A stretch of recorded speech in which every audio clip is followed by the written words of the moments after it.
Alright guys, here we go. We're going to be working on a landscape today. So go ahead and pull up your Photoshop CC. This is the program that I asked you to download for free at adobe.com if you don't have it already.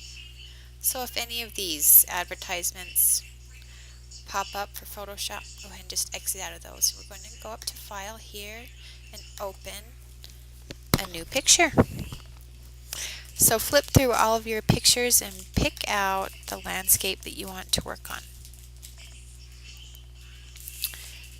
Now I'm going to work on this landscape here. Open that up, see what we've got. Here we go. Okay, now I've got my, here's my toolbar on the left side of the screen. I've got my crop already set. And I want to straighten this picture because if I don't have this pulled straight here, it's going to really bother me. So go ahead and click and drag if you need to straighten your picture. This can be done vertically or horizontally. And it's going to do a preset crop of what they think I should do, and I like it. You can move this around like that. And I'll just go back to what they gave me because it looked good. Watch, now I won't be able to get it exactly right. Alright, there we go. And I'll do this check mark to crop it. Alright, first thing we're going to do is make some adjustments. So go to Image, Adjustments. I'm going to alter my brightness and contrast, so that's what I'm going to click on. I'm going to do my contrast way high. And check out my brightness. You can go up and down this meter here to decide what you really like. And I think that's pretty cool. This picture, although you may not want black and white in your picture, you may want more color. So you can go back to Adjustments. There's a few things that you can do here. You can go ahead and explore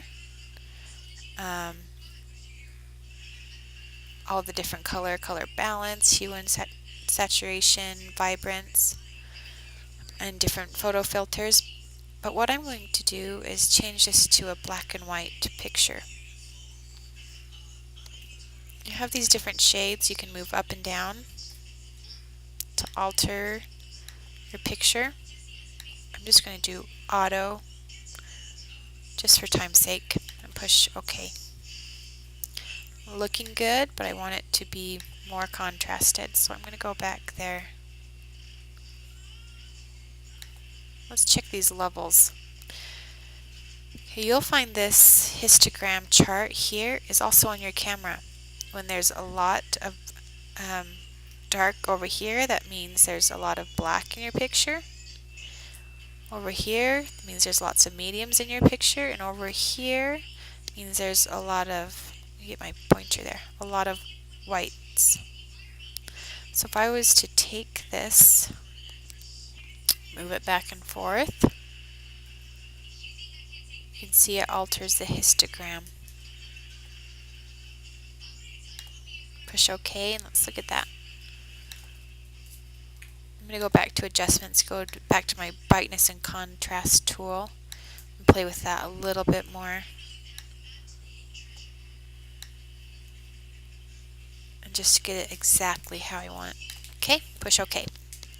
Alright, that looks pretty cool. I can see the clouds above the white mountains, see the clouds and the detail on the mountain. That is really, really cool, but there's an element that I want to put in here, an artistic element. Oopsie. And that is, artistic elements can be altered in your filter tab at the top here. Down here you're going to find a whole bunch of different filters you can use to make this just really cool. Go ahead and experiment with those. For now I'm going to go to Render and put in a lens flare. I don't have any sunshine coming in, so I'm going to Put a lens flare in there. So you can see this, I can click and drag it, and I can move the sun or lens flare wherever I want. Obviously, if someone really knows about Photoshop, they'd notice that the sun is coming from the opposite direction because the light is on these windmill blades here. But I'll show you, it'll just kind of look cool. So go ahead and pick your lens you want to use, and they all look a little bit different as you can see, and you can increase the brightness or make it dimmer depending on what you want. Just do what you think looks pretty cool. So here we go with the 35mm prime lens.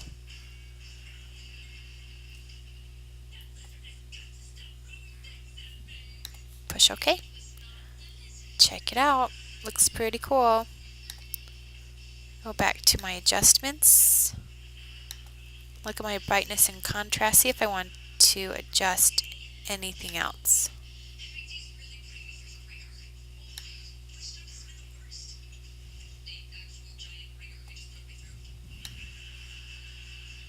Increase the contrast, decrease the contrast.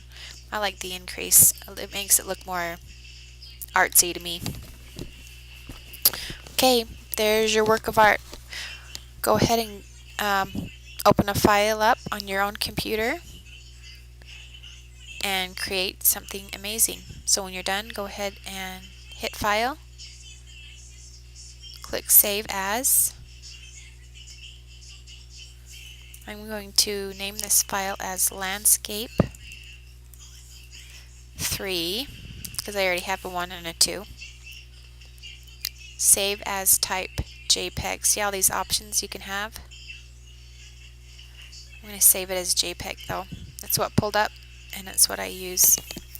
Okay, on this quality, you can move the quality up to maximum if you're going to make a large print, a small file if you're going to upload it online and you want it to load real quick.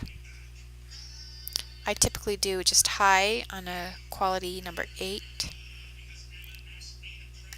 Push OK and it's saved. From here you can go to File and open up another landscape or go ahead and exit. That's all, guys. Thanks so much. Bye.